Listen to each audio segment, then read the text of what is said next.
este día con oración para que Dios guíe cada paso de quien viene y guíe cada mano que toca y guíe cada corazón que escucha y que siente. Vamos a hacer una oración y así empezamos nuestro momento. Vamos a orar, familia. Amantísimo Dios nuestro, eterno Señor, bendito Dios, poderoso Señor, Dios nuestro, le damos la honra y la gloria por su amor tan infinito, bendito Dios que nos ha dado, Señor, su bondad, su misericordia y su gracia, Señor, que día a día, Señor, nos muestra, eterno Señor. En sus manos, Señor, en este momento ponemos nuestro corazón dispuesto a escuchar, dispuesto a sentir, bendito Dios. Le pedimos, Señor, que usted ponga un corazón abierto, dispuesto, Señor, o que esté, Señor, inclinado usted para escuchar su santa voz, eterno Dios. En sus manos ponemos a cada mano que está aquí, cada corazón. En sus manos ponemos, Señor, a cada persona que viene en camino, bendito Dios, a escuchar su palabra, que usted viene y usted trae, Señor, a quien usted desea, bendito Dios. Le pedimos una vez más, usted sea con cada corazón, mi eterno Dios, y con cada uno de sus corazones que están dispuestos a seguir una vez más y escuchar su voz. En nombre de su Hijo, mi Dios, a quien damos honor y siempre le agradecemos una vez más, se digna escuchar nuestra voz. Amén, amén. ¿Por qué no levantas tu voz y dile: me envuelves hoy en una canción, melodía de tu amor? Cantas libertad en mi adversidad, hasta que huya el temor. Ya no soy esclavo del temor, yo soy hijo de Dios. Ya no soy esclavo del temor, yo soy hijo de Dios. Desde el vientre fui escogido en ti, me llamó el amor. De nuevo nací, recibido en ti, en tu sangre mi fluyó. Ya no soy esclavo del temor, yo soy hijo de Dios. Ya no soy esclavo del temor, yo soy hijo de Dios. Ya no soy esclavo del temor, yo soy hijo de Dios.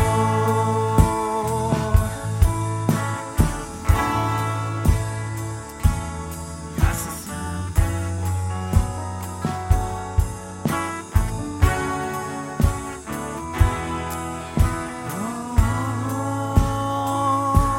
Y ya no soy esclavo del temor, Yo soy hijo de Dios. ya no soy esclavo del temor, yo soy Hijo de Dios. yo soy hijo de Dios.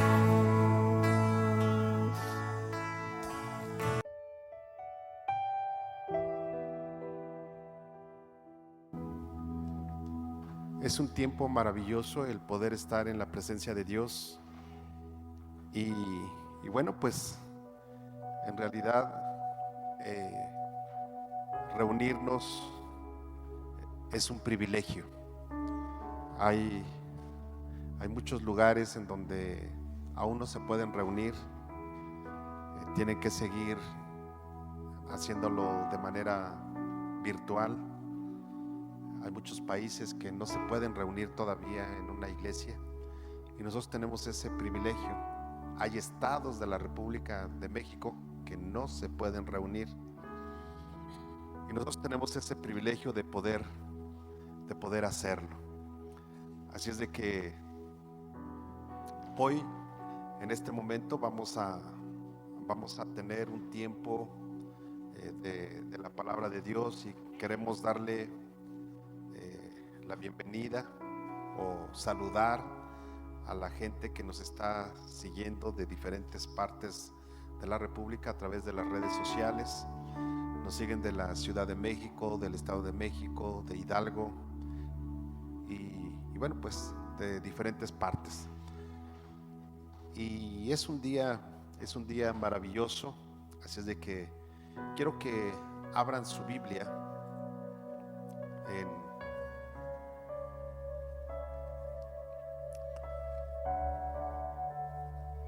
en el Evangelio de Juan, capítulo 4, verso 14. Primera de Juan, capítulo 4, verso 14, que dice de la siguiente manera: mas el que bebiere del agua que yo le daré no tendrá sed jamás, sino que el agua que yo le daré será en él una fuente de agua que salte para vida eterna. El tema de hoy le he puesto fuentes de agua viva. ¿Y cuánto les gustaría ser una fuente de agua viva? En realidad, ser una fuente nos permite, o bueno, una fuente es un lugar de ornato cuando es una fuente artificial, pero cuando es una fuente natural, como se les llama manantiales, ¿verdad? Cuando es eso, pues la fuente produce vida. Una fuente de aguas o una fuente de ornato generalmente no produce vida, pero una fuente natural sí lo puede hacer. Y nuestra historia está fundamentada o basada en la samaritana y Jesús, que es donde podemos encontrar esta porción bíblica.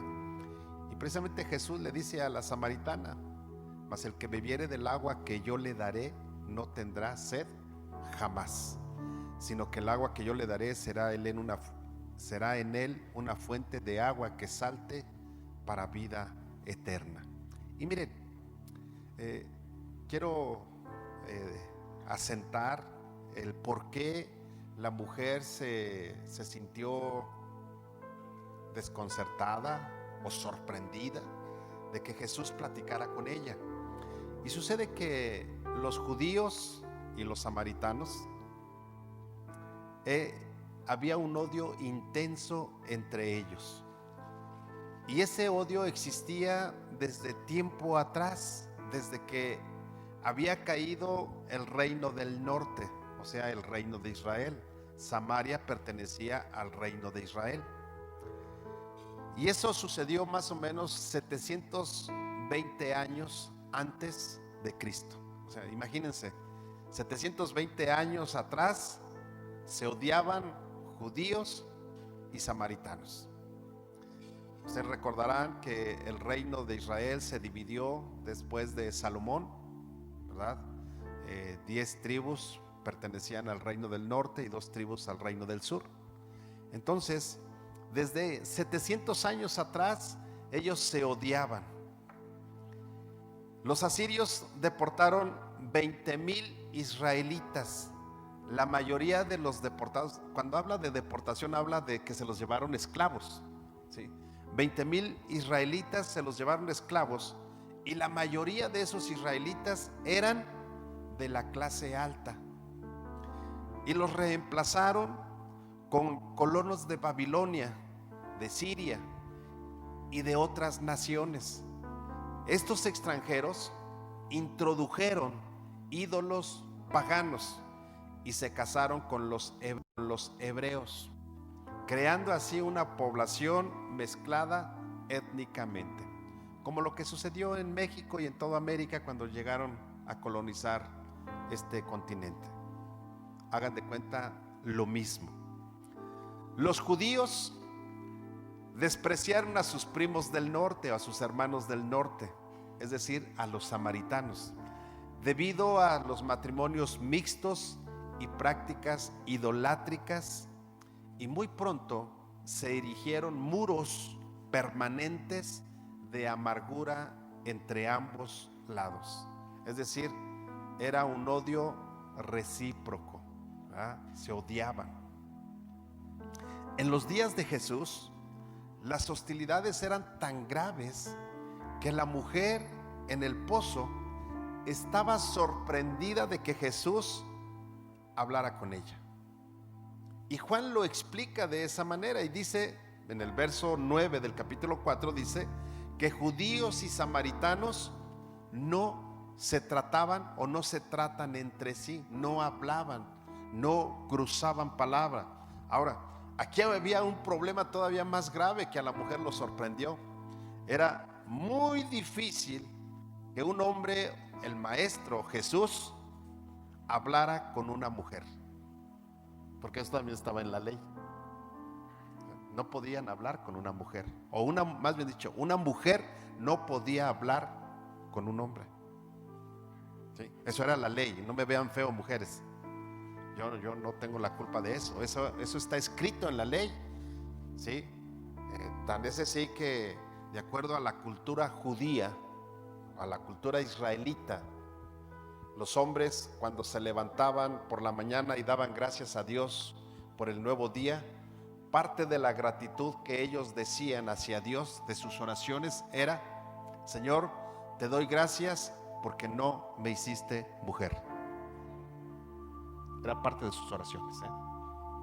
Entonces, encontramos que esto fue un hecho o un caso muy singular, porque había dos cosas. La mujer no podía platicar con Jesús por ser mujer, y dos, mucho menos podían platicar porque entre judíos y samaritanos se odiaban. Entonces era algo muy, muy sorprendente. Pero Jesús le dice a la mujer: mas el que bebiere del agua que yo le daré no tendrá sed jamás. Ahora, veamos cuál es el agua. Y yo encontré por lo menos 5 puntos que me voy a ir muy rápido. Yo no sé por qué encuentro tantos puntos en pasajes tan pequeños, pero bueno, lo primero que debemos de entender es que cuando tú tomas del agua que Jesús da, te confronta con tu pecado. ¿Sí? Es decir, el agua a la que se está refiriendo Jesús en este momento no es el agua natural, no es esta agua, sino se está refiriendo en realidad al Evangelio, a las buenas nuevas de salvación. Se está refiriendo a esa agua. Y entonces dice: cuando tú tomas de esta agua, cuando tú tomas de las buenas nuevas de salvación, cuando tú conoces el mensaje, el regalo que Dios tiene para la humanidad, lo primero que sucede es: te confronta con tu pecado. Y mira, la Biblia nos dice que cuando estaban platicando Jesús y la samaritana, Jesús le dice a la mujer, verso 16, para que ustedes lo vean, espero que no me haya equivocado.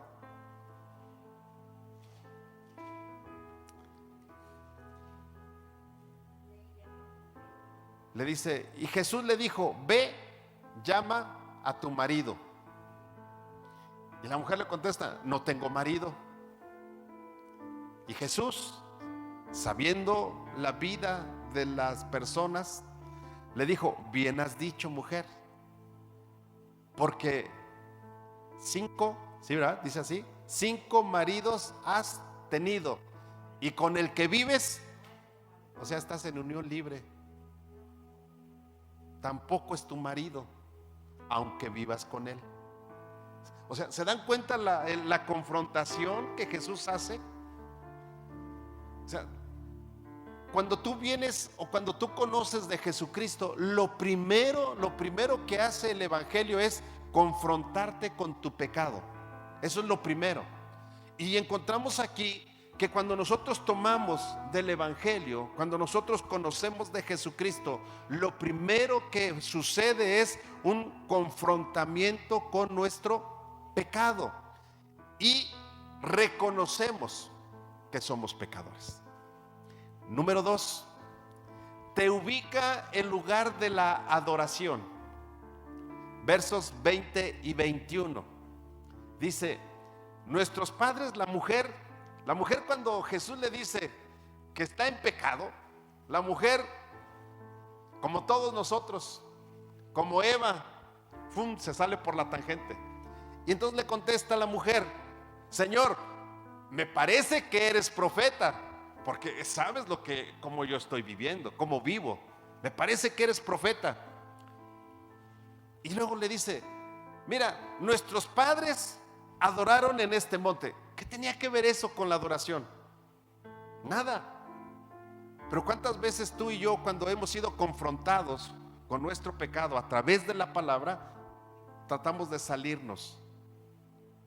¿Verdad? Y entonces dice la Escritura que le dice, bueno, parece que tú eres profeta. Nuestros padres adoraron en este monte y ustedes, los judíos, dicen que debemos de adorar en Jerusalén, que ese es el lugar en donde se debe de hacer.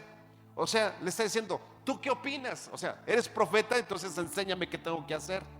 Si no estoy adorando, si este no es el lugar correcto. Y yo encuentro algo interesante.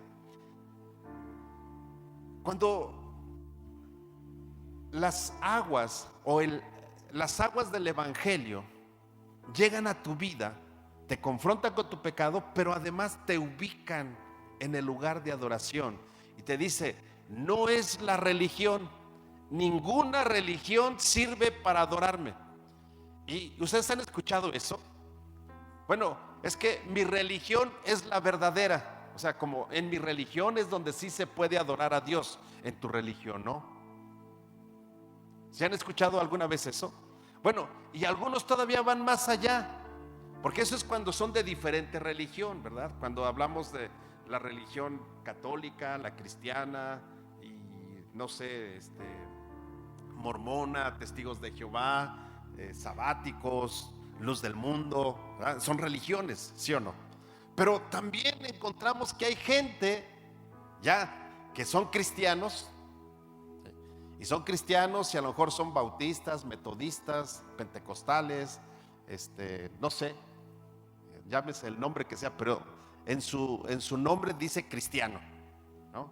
Como nosotros, Centro Cristiano Amigos, ¿verdad? Y así entonces se ubican. Es decir, es la iglesia. Pero luego encontramos que hay gente que dice, no, es que en mi iglesia sí se siente la presencia de Dios, en la tuya no. ¿Han escuchado eso? Bueno, yo espero que ustedes no digan eso, Pero la Biblia nos enseña que no es la religión ni el lugar que esté bonito, sino la adoración se da cuando tú te metes en la presencia de Dios. Y puede ser un lugar con el piso de tierra y con el cielo o con el techo, con las estrellas del firmamento. Dios nos ha permitido estar en lugares así, donde el piso es de tierra, no hay techo más que el cielo, no hay sillas, no hay bancas, hay unos blocks y unas tablas, lo más cómodo, unas tablas, y ahí se sienta la gente. ¿Y qué crees?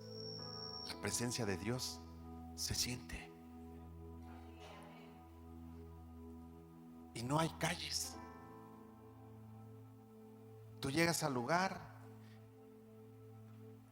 una ranchería, donde dices, ¿dónde vive la gente? Y la gente empieza a llegar. Algunos tienen que caminar 1 o 2 horas para llegar a ese lugar. O sea, le estoy hablando en serio, eso lo hemos visto nosotros. Hemos llegado hasta esos lugares. Y llegan gozosos a adorar a Dios, porque no es el lugar. Y era lo que Jesús le estaba enseñando a esta mujer. O sea, no es el templo en Jerusalén, no es en Samaria, no es el lugar, el mejor lugar para adorar es tu corazón, ponerlo en la presencia de Dios. Ese es el mejor lugar. Número 3, cuando tú tomas de esas aguas, te enseña cómo adorar. Versos 23 y 24 dice: mas la hora viene, y ahora es, cuando los verdaderos adoradores adorarán al Padre en espíritu y en verdad, porque también el Padre tales adoradores busca que le adoren. Verso 24: Dios es espíritu, y los que le adoran en espíritu y en verdad es necesario que adoren. Entonces, estas aguas te indican cómo tienes que adorar a Dios.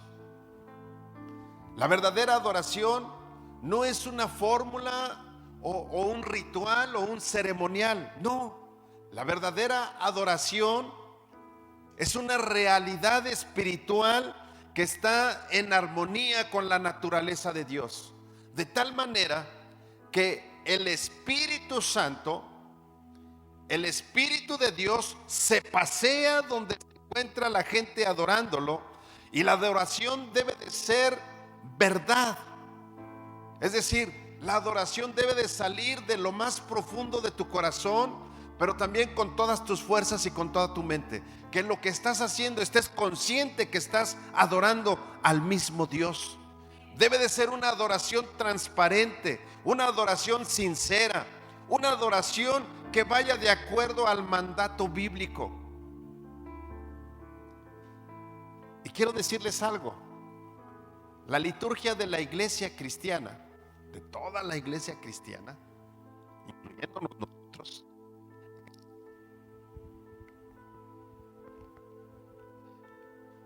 que nosotros iniciamos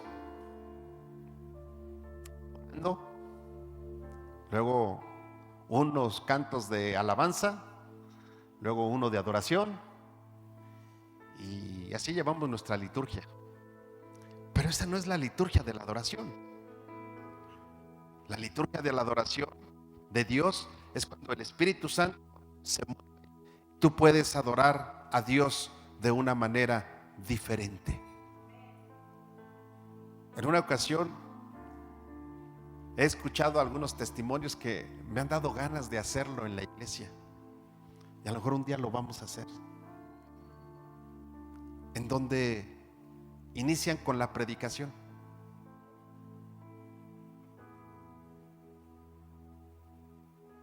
Y cuando la gente que llega tarde a la predicación, pues ya no alcanzó predicación. En otra ocasión he escuchado testimonios de pastores que han llegado y han dicho: hoy no hay instrumentos, hoy vamos a cantar a capela todos. Y la presencia de Dios se mueve. Porque a veces nosotros estamos acostumbrados a una liturgia. No sé si es el micrófono, ¿me lo pueden cambiar? ¿Sí estará el micrófono? Estamos acostumbrados a un orden, pero a Dios no lo podemos encapsular.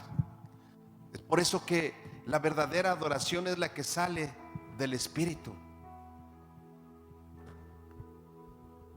Es la adoración que nos lleva a meternos a la misma presencia de Dios. Y eso solamente es cuando tú bebes de las aguas de vida. Porque de otra manera lo único que vas a hacer es cantar. A lo mejor vas a brincar, a saltar, vas a danzar, pero no estás adorando. Por eso es que Jesús dice: ustedes adoran lo que no saben. Hay gente que no sabe adorar, pero nosotros adoramos lo que sabemos, porque la salvación viene de los judíos. Es decir, la salvación, Jesús lo estaba diciendo, la salvación viene de Judea, de la simiente de David. De ahí viene la salvación. No viene de Samaria, no viene de otro lado, viene de allí. ¿Y quiénes van a adorar? Los que reconocen que de allí viene la salvación. O sea, no es el templo, sino es de donde viene la salvación. Y la salvación viene de Jesucristo. Y nosotros adoramos ¿a quién? A Jesucristo. Y nosotros le rendimos culto ¿a quién? A Jesucristo, porque Él es el único que merece toda adoración. Nadie más. Nadie más. Bueno, ni María, la madre de Jesús, merece adoración. ¿Por qué? Porque misma María le habla a Jesús. Usted lea su Biblia, y misma María le habla a Jesús como su Señor, y lo adoró. Así lo dice la Biblia. Número 4, te presenta a Jesús como el Salvador del mundo. Versos 25 y 26. Le dijo la mujer: sé que ha de venir el Mesías. Es decir, Jesús la fue llevando. Primero la confrontó con su pecado, después le dijo que la religión no la podía salvar, sino que ella tenía que adorar ¿a quién? A Jesús, al Mesías. Y después le presenta y le dice, le dijo la mujer: sé que ha de venir el Mesías, llamado el Cristo. Cuando Él venga, ¿nos declarará todas las cosas? Y Jesús le contesta: yo soy el que habla contigo. ¿Te das cuenta? Jesús se presenta como el Salvador del mundo. En ese momento Jesús evangelizó a una mujer, diciéndole que Él era el Mesías, que Él era el que podía salvar al mundo, que Él era al que estaban esperando. Lo tenía cara a cara, lo tenía frente a frente, y le estaba enseñando que solamente Él merecía la adoración. Y hasta el día de hoy, solo Él merece la adoración. Nosotros no podemos quitar esa adoración a Dios, a Jesús. No lo podemos hacer. Hay gente que lo hace. Sí, hay gente que lo hace. Ahora ya casi no se ve eso, pero anteriormente era muy normal. Las campañas evangelísticas. ¿Cuántos conocieron de las campañas evangelísticas? Muy pocos. En las campañas evangelísticas se ponían los carteles como en la lucha libre, ¿sí? Así. El santo contra el Blue Demon, ¿no? Casi así. Va a venir el evangelista fulano de tal. Se mueve en dones, en sanidades, y Jesús a un lado. Y la gente iba a ver al evangelista, pero nunca iba a ver a Jesús. Y entonces se encontraban que se hablaba de números grandes. Tuvimos en la campaña 5,000 personas, y aceptaron a Jesús, o pasaron al frente, hicieron la oración de fe 1,500, 2,000 personas, pero ninguna de ellas regresaba a la iglesia o se reunía en la iglesia, porque era solamente una adoración que no se le daba a Jesús. Y todavía hay gente que quiere quitarle la adoración a Jesús cuando Dios obra milagros, prodigios, liberaciones. Osan decir que es porque ellos oran, porque ellos ayunan y porque ellos buscan tener comunión con Dios, cuando la Biblia me enseña, para empezar, que lo que hace tu brazo derecho o tu mano derecha no lo sepa. O sea, no tengo que decir si oro o no oro. ¿Sí? ¿Van conmigo o no? Y número 2, la gloria le pertenece a Él. La adoración le pertenece a Él, porque el que sana es Él, el que salva es Él, y el que libera es Él, el que hace milagros es Él. No soy yo ni es el hombre que se para aquí, es Dios obrando a través del hombre. Entonces tú y yo no podemos adorar a quien no merece adoración. Así es de que, iglesia, no se les ocurra decir que su pastor hace milagros, porque el que los hace es Dios, y Él merece la adoración. Él. Y número 5, te hace testificar de lo que Él ha hecho en tu vida. Verso 39. Wow, yo no sé cómo Dios está duro y duro que tenemos que testificar y no me hacen caso. Verso 39. Y muchos de los samaritanos de aquella ciudad creyeron en Él por la palabra de la mujer, que daba testimonio diciendo: me dijo todo lo que he hecho. Verso 40. Entonces vinieron los samaritanos a Él y le rogaron que se quedara con ellos, y se quedó allí 2 días. Verso 41. Y creyeron muchos por la palabra de Él.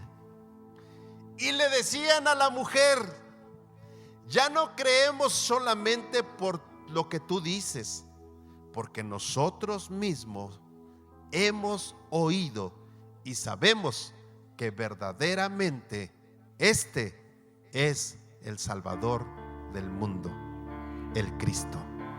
Wow. Entonces, fuentes de agua viva. Cuando tú entras en estos pasos, cuando Jesús entra en tu corazón, y cuando tú puedes decir, así como la mujer samaritana: wow, creo que el que me está hablando es el Hijo de Dios, ¿verdad? Ella no lo sabía todavía. Recuerden, Jesús no se había dado a conocer todavía como el Mesías. Por eso es que ella dijo: eres profeta, porque, o sea, Dios habla a través de ti, Dios te revela lo que está pasando, ¿sí? Dios te lo revela. Entonces tú eres profeta, y como tú eres profeta, entonces tú debes de saber perfectamente cómo yo debo de adorar, cómo lo debo de hacer, porque tú eres profeta. Y Jesús le dice: no soy el profeta, yo soy el Mesías al que tú estás esperando.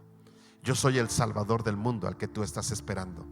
Y hoy Dios te quiere decir: Jesús está aquí, y es el mismo Jesús que tú estás esperando. A lo mejor me digas: pero yo no esperaba al Mesías, yo ya sé que el Mesías vino. Sí, pero quizás tú estás esperando paz en tu corazón, y Jesús te dice: yo soy el que puede darte la paz. No como el mundo la da, te la voy a dar yo, porque yo soy el Hijo de Dios, porque yo te amo. Yo soy el que te va a dar el alimento espiritual, el pan de vida. Yo soy la verdad, yo soy el camino. Jesús habla diciendo: yo soy.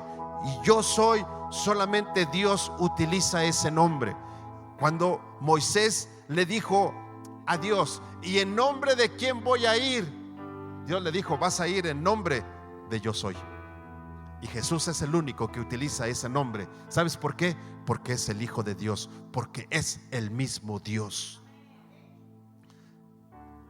Y tú y yo debemos de ser fuentes de agua viva. Es decir, hemos pasado por este proceso, hemos sido confrontados con nuestro pecado, se nos ha indicado el lugar de adoración. No es el templo, es mi corazón el lugar de adoración para Dios. Me enseña cómo adorar. Debo de adorar en espíritu y en verdad. No debo de ser fluctuante, no debo de ser dos caras, no debo de ser hipócrita. Mi adoración debe salir de lo más profundo de mi corazón. Jesús se ha presentado a mí como el Salvador del mundo y yo tengo la obligación, permítanme decírselos de esta manera, yo tengo la obligación de testificar de lo que Él ha hecho por mí. Y cuando yo testifico lo que Él ha hecho por mí, entonces me convierto en una fuente de agua viva. Porque la fuente de agua viva lo que produce es vida. Eso es lo que produce una fuente de agua viva. Una fuente de agua viva no huele a podrido. No, pero una fuente de ornato, si tú apagas la bombita, te tengo una noticia, inmediatamente empieza a apestar, porque el agua se echa a perder. Es más, y cuando vuelve a funcionar, ¿qué crees? Huele a podrido, porque el agua tiene mucho tiempo allí. Y si no le ponen los químicos para que no se pudra el agua, olerá mal. Pero una fuente de agua viva es una fuente de donde fluye el agua. Y el agua que fluye, corre. Y por donde corre, genera vida. Y donde genera vida, establece el reino de los cielos. Y tú y yo estamos llamados a ser una fuente de agua viva. Así es de que, mi amado que me estás escuchando y tú que me escuchas a través de las redes sociales, quiero comentarte lo siguiente. Nuestro cuerpo padece de hambre y de sed, también nuestras almas. Cada día necesitamos el alimento espiritual. La mujer samaritana confundió el agua natural con el agua viva. Pero cuando ella lo entendió, fue y testificó. Fue y empezó a generar una fuente de agua viva en su ser. Así es de que quiero decirte, tú debes de ser una fuente de agua viva. Y quiero comentarte algo y con esto cerrar. Hoy en día hay mucho evangelio a través de las redes sociales. Pero si en el lugar donde tú estás, la iglesia ya se abrió, necesitas acercarte al alimento espiritual. Y el alimento espiritual se recibe en casa con tu pastor. No te metas al buffet o al restaurante de las redes sociales, donde te puede hacer daño, porque tu pastor sabe el alimento que necesitas. Póngase de pie. Padre Celestial, te doy gracias, Señor, por este tiempo. Y te doy gracias, Padre, porque tú nos enseñas que eres la fuente de agua viva. Y que cuando Jesucristo entra a nuestro corazón, nosotros también debemos de ser fuentes de agua viva. Que podamos, Señor, hablar y testificar de lo que tú has hecho en nuestro corazón. Señor, sobre todo de la salvación que tú nos das. Padre, tu palabra dice que todo lo demás es por añadidura. El milagro más grande que puede haber es que un corazón sea cambiado. Es que un pecador venga a las plantas de Jesucristo arrepentido y que pueda ser transformado y nacer de nuevo. Ese es el milagro más grande.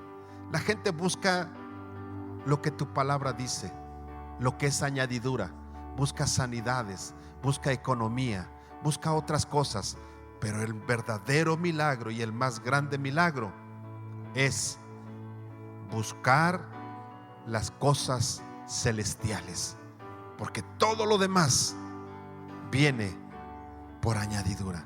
Padre, gracias. Gracias, Señor, porque tú eres maravilloso y porque tú cuidas de nosotros. Y Padre, yo te pido, bendice a la iglesia y que la iglesia pueda ser una fuente de agua viva, así como la mujer samaritana, en cuanto entendió cómo adorarte, en cuanto entendió que tú eres el Salvador del mundo, no dudó, fue corriendo y le habló a toda la ciudad, a todo el pueblo donde ella vivía, y les dijo: vengan, porque he conocido a Jesucristo, el Salvador del mundo.